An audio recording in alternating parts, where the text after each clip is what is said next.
أهلا بيكم في حلقة جديدة من بودكاست قلب هادي، المكان اللي بنفصل فيه من دوشة الحياة ونقعد مع نفسنا شوية نسمع الصوت الداخلي اللي ساعات كتير بنتجاهله. النهاردة حلقتنا مختلفة لأنها عن كلمة صغيرة جدا لكن تقيلة قوي علينا، وهي كلمة لأ. عارفين، في مرة واحدة قريبة مني كانت بتقولي أنا طول عمري بخاف أقول لأ حتى لو مش مرتاح، بوافق على خروجات وأنا مش عايزة، بدي وقت للناس وأنا محتاجة وقت لنفسي، وبعمل حاجات مش حباها بس عشان خايفة يزعلوا مني أو يسيبوني. الكلام ده وجعني جدا، يمكن علشان كلنا مرينا بنفس الموقف ومش قادرين نقول كلمة لأ. ليه الموضوع صعب كده؟ لأن جوه كل واحد فينا خوف من الخسارة، خوف إن اللي قدامنا يزعل، خوف إنهم يفتكروا إننا مش بنحبهم.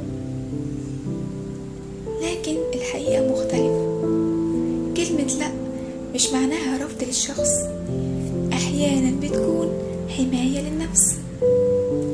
لو الشخص اللي قدامك بيحبك بجد هيقدر راحتك قبل أي حاجة، ولو زعل أو اتقمص علشان قلت لأ يبقى يمكن هو مش شايفك، شايف نفسه بس.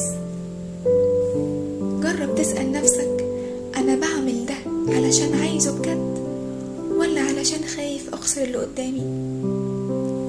وجرب تقول لأ مرة وشوف.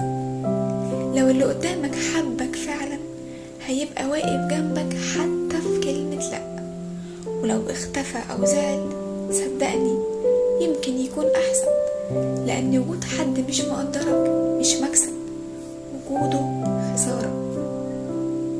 يمكن متعودين نفكر إن كلمة نعم هي اللي بتقربنا من الناس، لكن الحقيقة إن أوقات كتير كلمة لأ أحسن من نعم، لأن نعم اللي بنقولها وإحنا مش عايزين بتكون مليانة مجاملة ووجع، لكن لأ اللي بنقولها بصدق بتكون نقية، فيها احترام للنفس وفيها حب حقيقي للي حوالينا، لأننا مش بنديهم صورة مزيفة عن راحتنا.